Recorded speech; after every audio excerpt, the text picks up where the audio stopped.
Nossas Bíblias lá em Romanos, capítulo 16.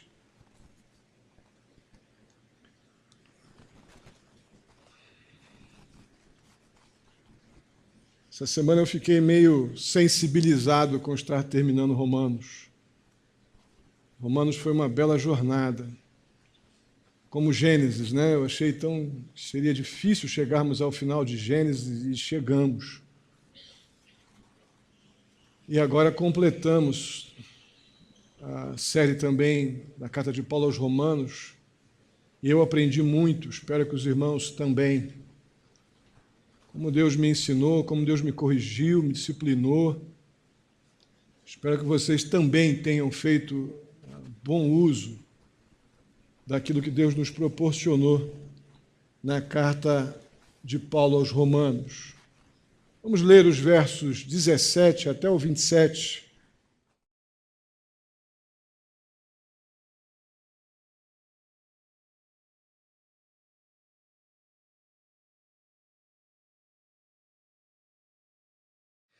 O que são as últimas palavras de uma pessoa? Paulo não está no final da sua vida aqui ainda não. Nós tivemos uma vez uma série, se eu não me engano, foi nas cartas de Pedro, que eu cito que no finalzinho, na segunda carta, tem uma das mensagens, a última mensagem, eu digo que é o testamento de Pedro. Não sei se vocês lembram disso. Aí Pedro já velhinho, Pedro já às beiras de morrer, ele deixa ali as suas últimas palavras. E aqui são últimas palavras também, mas desta carta.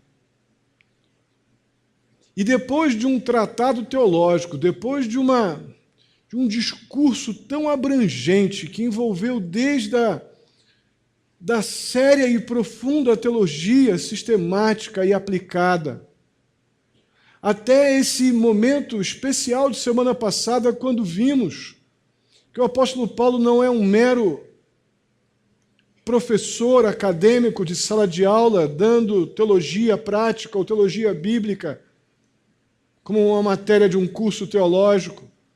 Mas Paulo nos mostrou, durante, na verdade, o capítulo 11 para o 12 para cá, como ele enxerga pessoas, como que ele relaciona pessoas com a teologia bíblica, como ele se preocupa com as verdades bíblicas salvadoras que giram em torno da obra de Cristo Jesus em favor do pecador, como nós podemos e devemos aplicar isso na nossa convivência entre nós e com as pessoas ainda não alcançadas neste mundo. Nós vimos como Paulo relacionou isso de maneira tão especial. E agora nós estamos diante de palavras finais, que me chama a atenção depois de Paulo falar de coisas tão sérias. A gente pensa, vai chegar aqui no final e vai dar um fecho nesse acordo teológico, assim, com uma grande descoberta teológica, uma grande aplicação bíblica para a obra salvadora de Deus, para a graça salvadora, para a justificação pela fé que vemos em todo o contexto da carta aos Romanos. As últimas palavras do homem mostram muito as preocupações de um homem. E aqui o que nós vemos são as preocupações de Paulo. O que está afligindo Paulo, uma vez que ele tem expectativas de ir pessoalmente a Roma, mas antes ele vai à Espanha. E nesse processo aí sabemos que haverá uma prisão que vai impedi-lo de completar aquilo que ele desejava em seu coração. E como ele foi um homem do Senhor, um servo que sempre se colocou à disposição de Deus, ele escreve esta carta como se fosse a última, mas com desejo de vê-los pessoalmente, mas como se fosse a última vez. E ele então transmite o que mais o preocupa, depois de tudo que ele ensinou, aquela igreja que ele mesmo elogia mais uma vez, dizendo que eles eram obedientes. Verso 19, ele diz que eu tenho ouvido falar da obediência de vocês. Tem crentes bons ali na igreja de Roma, mas também tem um problema muito sério, que nos envolve até hoje. E eu acredito que o apóstolo Paulo ele tem em mente Mateus capítulo 7, verso 15. quando ele escreve essa última parte dessa carta. Mateus 7,15 diz assim: cuidado com os falsos profetas. Eles vêm a vocês vestidos de peles de ovelhas, mas por dentro são lobos devoradores. Olha o que está na cabeça do apóstolo Paulo, no século I. Depois de instruir biblicamente, teologicamente, com profundidade a igreja em Roma, de dizer que a igreja é boa, tem pessoas obedientes ali. E as suas últimas palavras revelam uma preocupação que permanece na mente daqueles que zelam pela sã doutrina, que zelam pela mensagem bíblica, suficiente mensagem que vem da cruz de Cristo Jesus, a preocupação que permeia a mente daqueles que pregam com compromisso com as Escrituras é cuidado com os lobos. Pois isso lá no primeiro século já era a preocupação do apóstolo Paulo. Agora, depois de uma exposição tão consistente da obra de Cristo, de como o crente deve viver em Jesus Cristo, Paulo vai identificar essas pessoas aqui que ameaçam os crentes de Roma como pessoas que distorcem a verdade com o objetivo bem específico de corromper aqueles que estão na igreja de Cristo, aqueles que receberam a Cristo pela fé. Corromper doutrinariamente, corromper em suas convicções espirituais e doutrinárias. E esses são aqueles que, de acordo com o texto de Mateus, a partir de agora, nós chamaremos de lobos. Como diz o texto, esse tipo de pessoa, eles vêm vestidos em peles de ovelhas. Paulo está falando de pessoas de dentro da igreja de Roma, que estão lá, que tem cara de igreja, tem cara de crentes, tem cheiro de crentes, tem roupa de crentes, carrega a Bíblia como crentes, até fala publicamente como crentes, mas na hora de alguma situação mais específica ou particular, revelam o que são. São lobos vestidos em peles de ovelhas. Eu fico tão confortado quando eu vejo essa preocupação do apóstolo Paulo no século I. Isso tira um peso das minhas costas. Porque essa é uma bandeira que eu carrego há muito tempo. E a minha defesa, ao longo desses pouco mais de 20 anos de ministério, contra esse tipo de ser que está no meio da igreja, é pregar cada vez mais forte, com convicção, as Escrituras. E quando eu vejo o apóstolo Paulo batendo tão forte e ministrando, ensinando a igreja como lidar com este perfil de pessoas, aí que eu fico com vontade mesmo de pregar.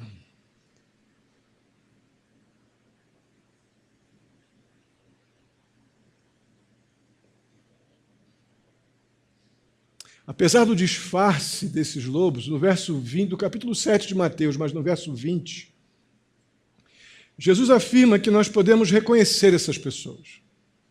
Nós temos como identificá-los. Porque eles produzem aquilo que é natural para eles. No versículo 20 de Mateus 7, Jesus diz que nós vamos reconhecer esse tipo de pessoa pelos seus frutos, pelo aquilo que eles naturalmente produzem. Então, nos versos 17 até o 20, 17, 18, 19, 20, nós veremos aqui 3 frutos, 3 coisas que esse perfil de pessoas produzem. 3 frutos que ameaçam a vida dos crentes. O primeiro deles é natural dessas pessoas produzir conflito. Está na natureza deles. Lembrando, eles estão disfarçados, eles não estão descarados. Mas, naturalmente, esse perfil produz conflito. O verso 17 nos diz que eles causam divisões.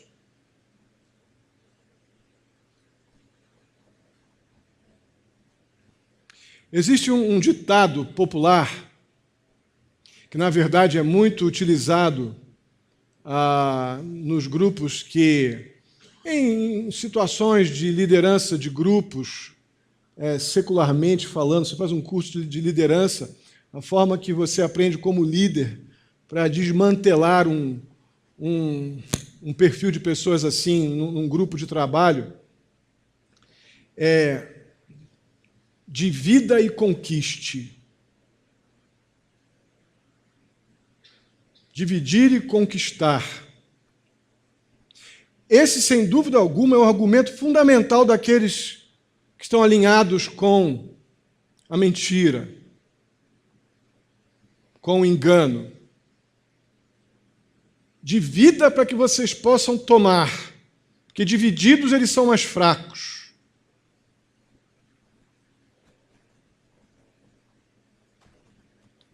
Nos capítulos 14 e 15 de Romanos, o apóstolo Paulo ensinou como é que nós temos que lidar com convicções diferentes. Falamos sobre isso durante uns 3 domingos. Mas convicções diferentes naquilo que não compromete o que nos une. Ou seja, os fundamentos da nossa fé em Jesus Cristo. Como dizia Agostinho, vocês devem lembrar da frase, né? Que nós usamos e tem permeado a minha cabeça várias vezes essa frase nos últimos tempos. Agostinho dizia, né, que no essencial unidade, no não essencial liberdade, mas em tudo o amor.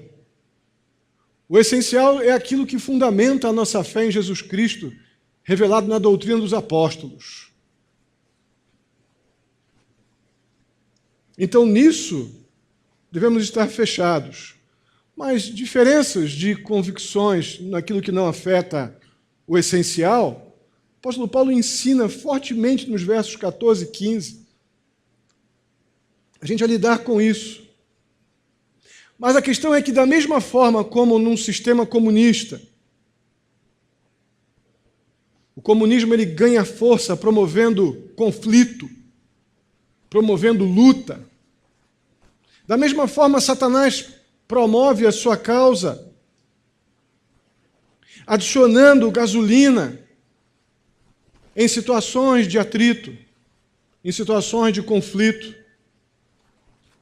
Se tem uma coisa que o lobo por debaixo da pele de cordeiro não é pacificador. Ele está muito mais para o Apolion, que é um dos nomes de Satanás nas Escrituras, que significa destruidor.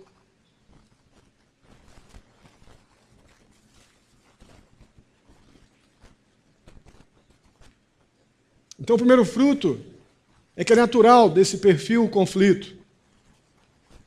Serem promotores de conflito. E o segundo fruto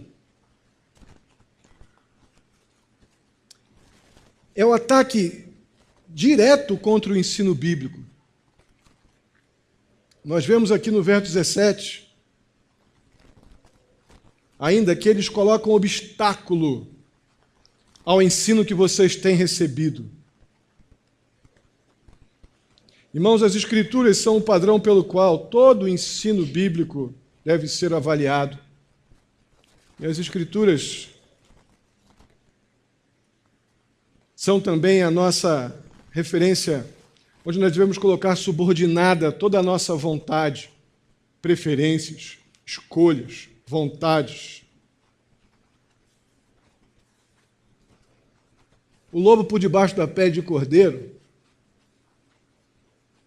ele frutifica descontentamento com a mensagem bíblica pregada.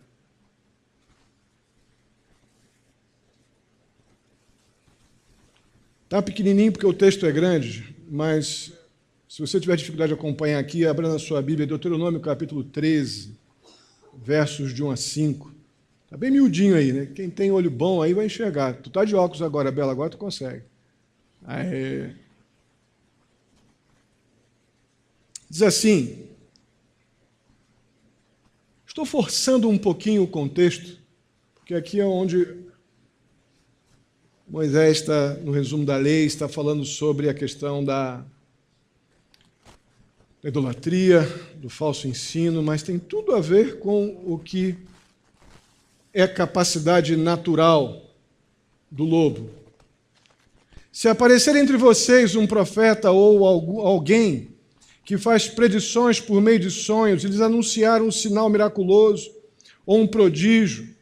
E se o sinal ou prodígio de que ele falou acontecer, e ele disser, vamos seguir outros deuses que vocês não conhecem, vamos adorá-los. Não deem ouvidos às palavras daquele profeta ou sonhador. O Senhor, o seu Deus, está pondo vocês à prova, para ver se o amam de todo o coração e de toda a alma. Sigam somente o Senhor, o seu Deus, e temam a Ele somente. Cumpram os seus mandamentos e obedeçam-lhes. Sirvam-no e apeguem-se a Ele. Aquele profeta ou sonhador terá que ser morto, pois pregou rebelião contra o Senhor, o seu Deus, que os tirou do Egito e os redimiu da terra da escravidão. Ele tentou afastá-los do caminho que o Senhor, o seu Deus, lhes ordenou que seguissem. Eliminem o mal do meio de vocês. Olha a seriedade desse texto. E aqui Moisés está falando de uma pessoa que está no meio dos judeus. Não é uma pessoa que está vindo de fora.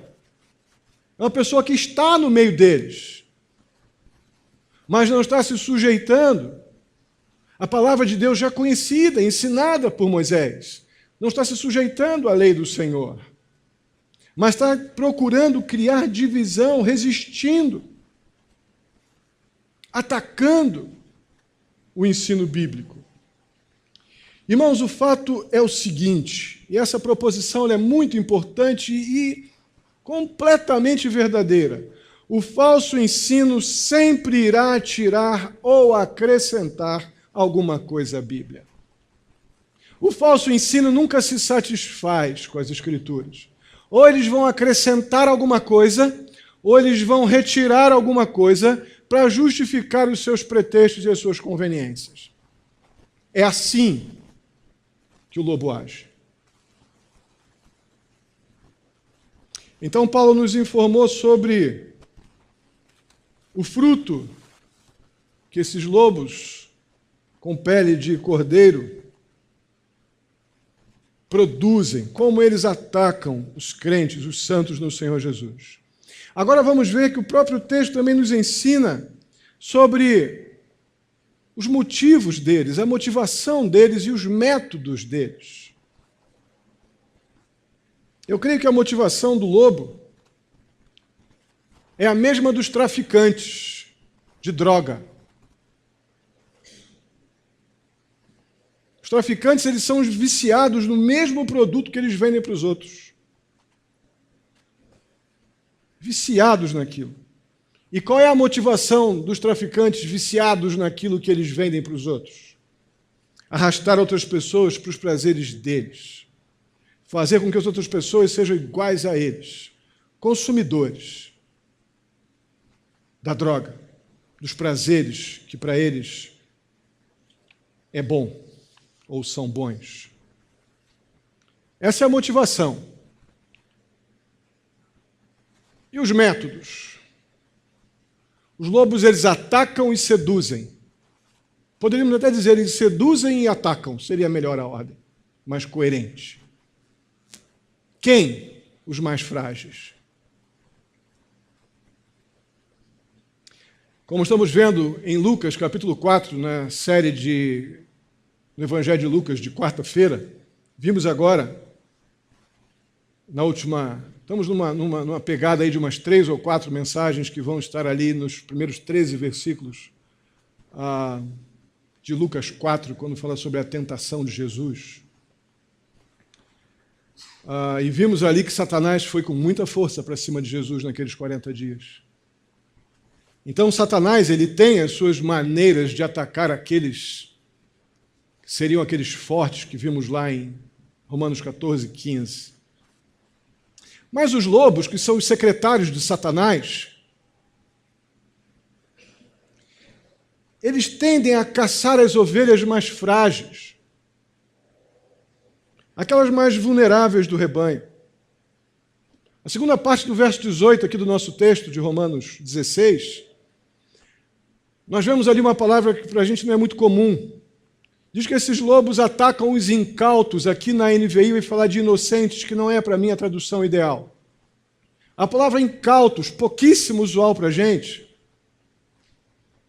mas é a melhor palavra na sua tradução. São pessoas que estão confiantes naquilo que têm recebido do Senhor, mas por serem novas na fé, frágeis ainda espiritualmente, elas são fáceis de serem seduzidas. Seriam as tais das ingênuas, mas não seria a primeira palavra que eu usaria.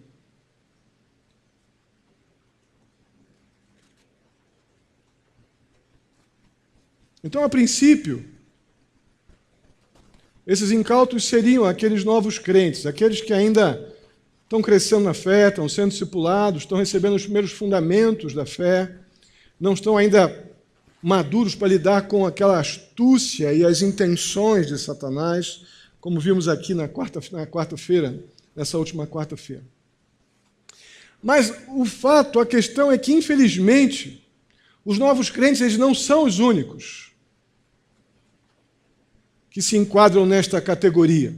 Não são, não. Nós temos crentes que já são até mais maduros, têm 5, 10, 15, 30 anos de igreja, mas por ter um relacionamento completamente frágil, flácido com as Escrituras, se tornam alvos em potencial para os lobos. Porque esses se julgam influentes pelo tempo de carteira assinada. Mas isso, na vida cristã e na vida espiritual, para a maturidade espiritual, tempo de igreja sem vida cristã pouco vale.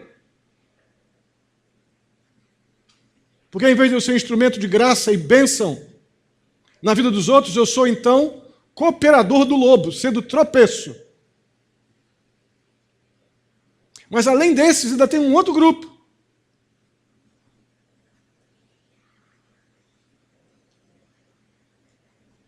É aqueles cuja a consciência foi endurecida pelo pecado.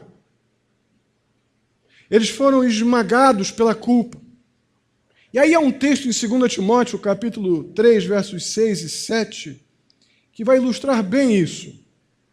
Eu vou ler, acompanhe no slide.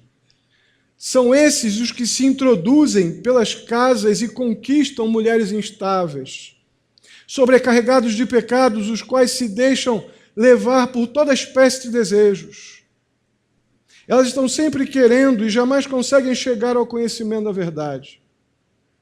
Eu creio que aqui se aplica bem esse incauto também, bem dentro desse contexto, de pessoas cuja consciência está endurecida pelo pecado ou está esmagada pela culpa. Tira mulheres instáveis e coloca pessoas. São esses que se introduzem pelas casas e conquistam pessoas sobrecarregadas de pecados, as quais se deixam levar por toda espécie de desejos.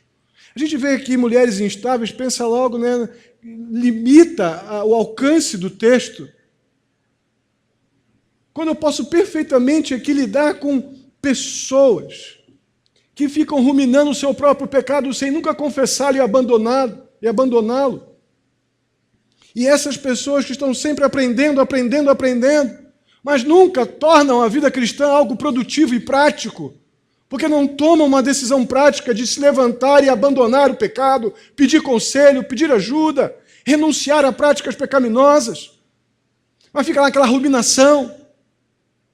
Esses são alvos, assim, preferenciais também dos lobos, porque rapidamente consegue adeptos com esse tipo de pessoa, que se levantam contra a igreja de Cristo Jesus, a fim de dividir para conquistar.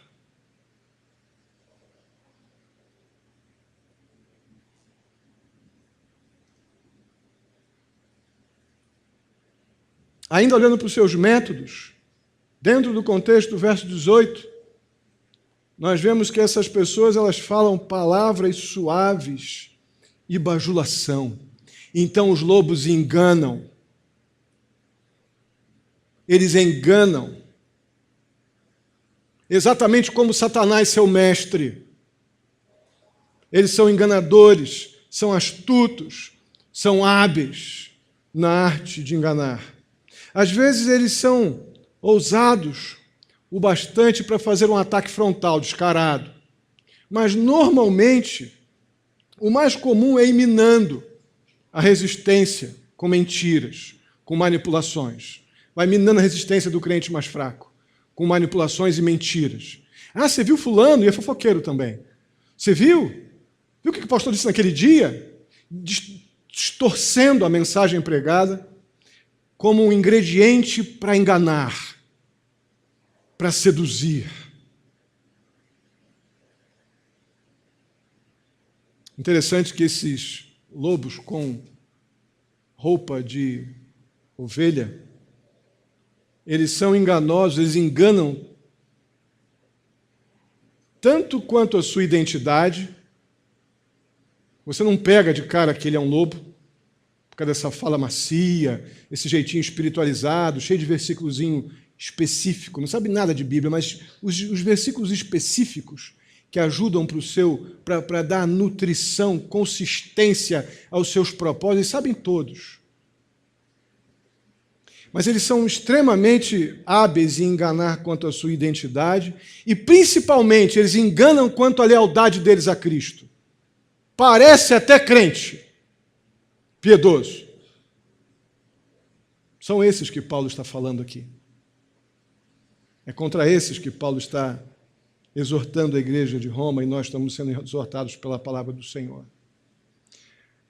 2 Coríntios capítulo 11, versos 13 a 15. Nós vemos algo mais que o apóstolo Paulo fala sobre isso. Tais homens são falsos apóstolos. Aí você põe o título que você quiser aqui. Falso pastor, bispo, o que você quiser. Obreiros enganosos, fingindo-se apóstolos de Cristo. Isto não é de admirar, pois o próprio Satanás se disfarça de anjo de luz. Portanto, não é surpresa que os seus servos finjam que são servos da justiça, servos do diabo. Não é surpresa que os lobos se mostrem como servos da justiça. O fim deles será o que as suas ações merecem. Irmãos, eles enganam naquilo que falam. Eu vou dar 2 exemplos bem práticos.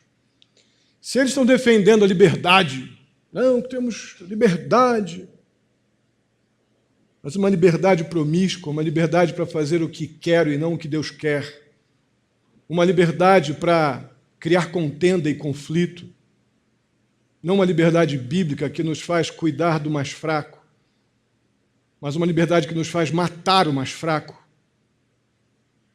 Eles vão fazer isso provavelmente usando a bandeira da graça, porque Deus nos deu liberdade pela graça. Eles agem assim. Outros vão defender o legalismo, não tem que ser assim, tem que ser assim, tem que ser assado, um monte de regras humanas. Mas eles vão fazer isso sob a bandeira da obediência, da espiritualidade. Até dizem que a Bíblia diz, só não sabem aonde, nem tem noção se está na Bíblia ou não. Mas é um bom gancho, né? Um álibi legal você dizer para uma pessoa que também não sabe nada que está na Bíblia, e aquela pessoa também não tem o menor hábito de ler a Bíblia, aí ela vem para você e diz assim, está na Bíblia, você vai engolir e vai dizer que ela lê a Bíblia. Ah, mas ele veio aqui e disse que lê a Bíblia. Você não lê nem ele, então fica tudo bonito, né? O argumento é forte. É por aí, é isso aí que está acontecendo. Lá nos dias de Paulo, até agora. Como é que nós devemos, então, nós vimos, então, agora os seus métodos, como nós devemos responder, como nós devemos agir, nos comportar em relação aos lobos. O verso 17, ele é bem claro. Vamos ler juntos? Recomendo-lhes, vamos fazer bonito, um coro bem bacana, tá? Recomendo-lhes, irmãos, que tomem cuidado com aqueles que causam divisões e colocam obstáculos ao ensino que vocês têm recebido. O que diz aí agora? Está na tua Bíblia também? Eu pensei que fosse só na minha. Está na tua Bíblia também, afastem-se deles. Irmão, Satanás, como está lá em Gênesis 13 e Apocalipse 12, continua sendo a antiga serpente. Não mudou nada, pelo contrário. Satanás e seus servos precisam ser tratados da mesma forma como nós tratamos uma cobra venenosa. Você chama uma cobra venenosa para tomar café na tua casa? Responde aí. Você põe no teu quintal uma cobra bem peçonhenta e vai tomar um cafezinho lá no quintal todo dia? Você faz isso? Não. Eu creio que afastem-se deles, partindo do princípio que Satanás é a antiga serpente. Nós estamos sendo encorajados realmente a tratar o lobo da mesma forma que nós tratamos a cobra venenosa. Quando você anda num lugar onde podem ser encontradas cobras ali, o que você faz? Você anda assim, né? Levanta o mato, vai com o maior cuidado, não é assim? No tempo lá do quartel, a gente sabia lidar com cobra, mas ninguém queria pisar numa cobra. E a gente andava em umas matas muito doidas lá e a gente tomava o maior cuidado. Para não, se tiver que bater de frente, a gente encara, mas o ideal era a gente ia com o maior cuidado, pisando com muito cuidado. Qual o motivo de eu andar com cuidado num ambiente onde eu sei que tem cobras? Não ser picado por elas. Irmãos, é dessa forma. É dessa forma que nós somos ordenados nas Escrituras a lidar com os lobos. Nos afastando deles. Não tendo convivência com eles. Não tendo relacionamentos próximos de lobos. Estamos vendo aqui nas Escrituras, estamos sendo ensinados a identificar. O apóstolo Paulo está nos ensinando a identificar este perfil de pessoas que são capazes de estar aqui no meio da igreja. E no meio da igreja, num contexto maior também, como igreja de Cristo. Mas não são de Cristo. Mas perceba bem que no texto nós não somos ordenados a nem atacar o lobo, nem a ficar colocando armadilhas para ele ficar de caça-fantasma dentro da igreja, ou caça-lobos, né? Não temos essa ordem na Bíblia. A ordem bíblica é: afastem-se.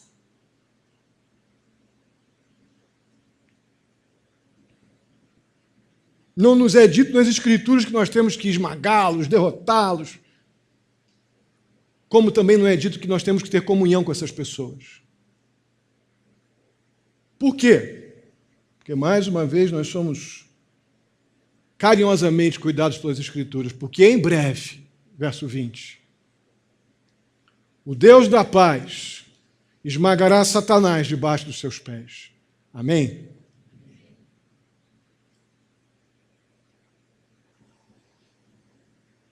Às vezes tem crente por aí que vive amarrando Satanás.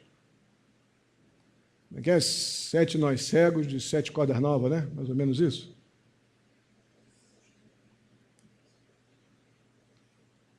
Além de ser altamente antibíblico, é uma grande bobagem. Ou decretando a derrota, não nos é ordenado isso. O texto está dizendo que em breve. Em breve não é agora. Pode ser até daqui a pouco. Mas em breve é um tempo que Deus estabeleceu. O Deus da paz cuidará disso. O Deus da paz esmagará a cabeça da serpente e colocará debaixo, cabeça por minha conta, né? E colocará debaixo dos seus pés. A nossa tarefa, meus irmãos, é nos afastar deles, nos afastar dos seus ajudantes, lobos e lobinhos, e resistir a Satanás, sim, conforme vemos lá em Tiago capítulo 4, verso 7, sujeitem-se a Deus, e então resistam a Satanás, ele fugirá de vós. Eu creio que, quando necessário, é completamente bíblico essa atitude. E aqui se encaixa muito bem a advertência que vem da sequência do verso 19, onde lemos: mas quero que sejam sábios em relação ao que é bom e sem malícia em relação ao que é mal. Eu creio que esse cuidado, essa frase vem logo depois do apóstolo Paulo dizer que os crentes são obedientes, os crentes de Roma. Então usem a obediência de vocês para fazer o que é certo. Sejam sábios em relação ao que é bom. O que é bom é a palavra de Deus, usem com sabedoria. Não vão sair declarando, amarrando o diabo, pisando, declarando, derrotando e fazendo essas coisas, não, que o diabo é bom e engano. O diabo é que espera mentira. Não tente trabalhar com o diabo na mesma área com Satanás e seus lobos, no mesmo campo de atuação deles, você vai perder. Eles são muito mais espertos do que você. Mas se você lidar com essa realidade que está na nossa dinâmica de relacionamentos, como crentes, você estará plenamente capaz de identificar o lobo e capacitado por Deus a afastar-se dele e manter-se seguro, porque no tempo devido, Deus vai fazer aquilo que eu não posso fazer com os meus decretos, laços, amarrações e coisas do tipo.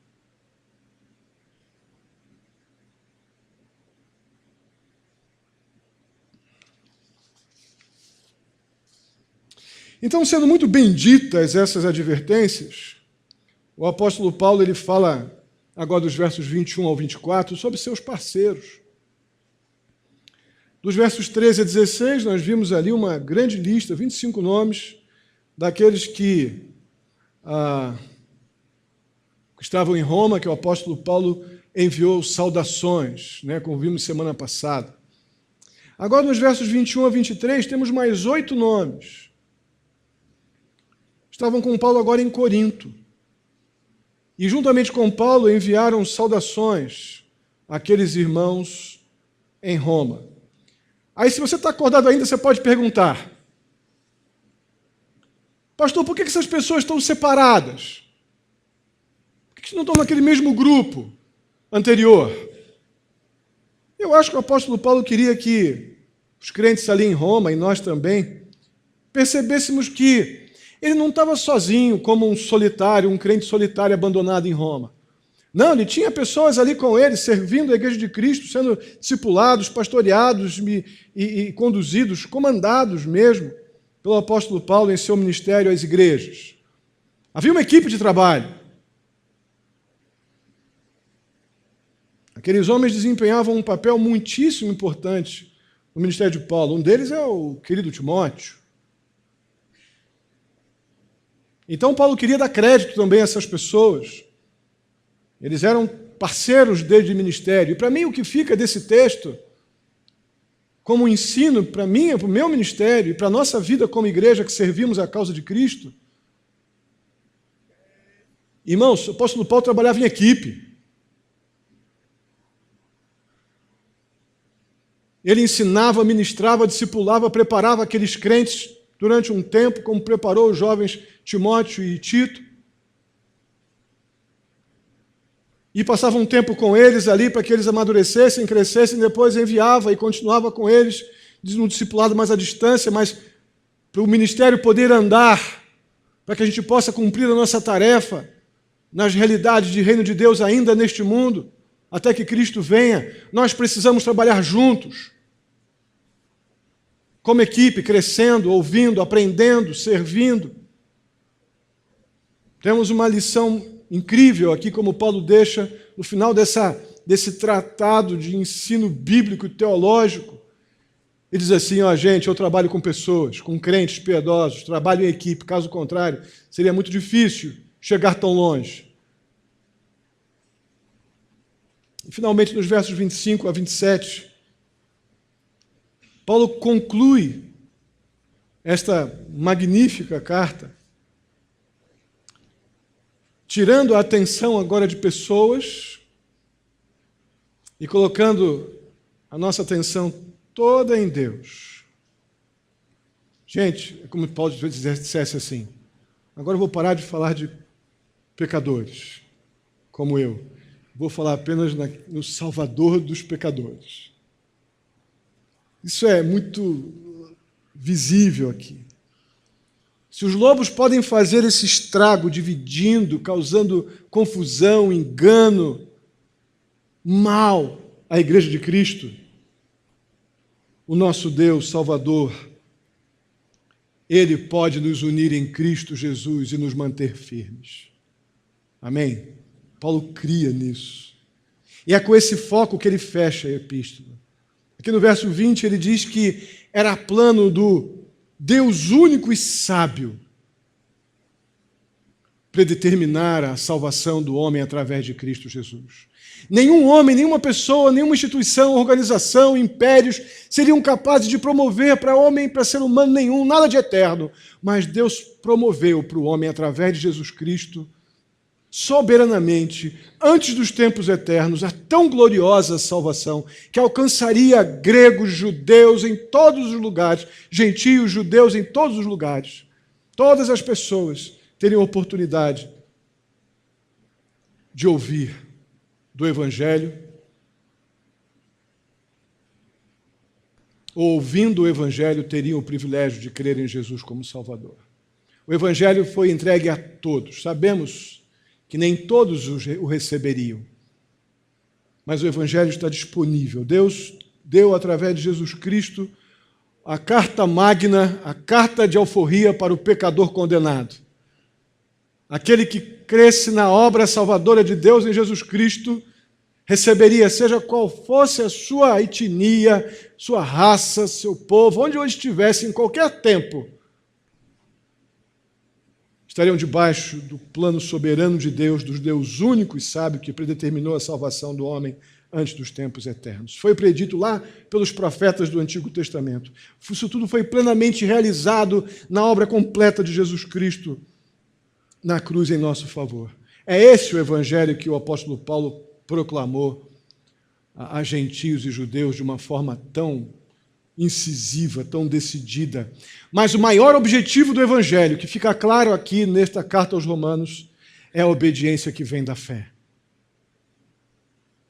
É a obediência, como vemos no verso 26. É o reconhecimento da nossa falência espiritual, nosso merecimento do inferno e a nossa rendição diante da obra da salvação, da mensagem das boas novas e uma sujeição à obediência pela fé, mesmo sabendo de nossos pecados e delitos, mas olhando para a cruz e crendo que nós temos um justo justificador que nos apresenta diante de Deus como redimidos, justificados. E assim, nesse versículo final da carta de Paulo aos Romanos, Paulo louva a Deus por sua infinita sabedoria, pela sua glória, tudo isso por meio ou através de Jesus Cristo. Vamos ler juntos o finalzinho do verso 17. Ao único Deus sábio seja dada glória para todos sempre, por meio de Jesus Cristo. Amém. Irmãos, a minha esperança é que nós deixemos essa, pelo menos por enquanto, essa grande carta com os nossos olhos completamente fixos ou fixados no autor e consumador da nossa fé, o nosso Senhor Jesus Cristo, conforme vemos lá em Hebreus 12, 2. Que a gente termine essa série em Romanos com a nossa mente dominada pela soberania de Deus na salvação do homem, pelo seu amor que nos justificou diante dele mesmo através da obra de Cristo, da sua paciência em nos conduzir à sua vontade com tanta misericórdia, que a gente possa terminar essa carta com o nosso coração transbordando de gratidão por causa dessa maravilhosa e inexplicável graça que recebemos da parte de Deus através de Jesus. Que a Deus seja toda a honra e toda a glória. Amém? Vamos ficar de pé e vamos orar.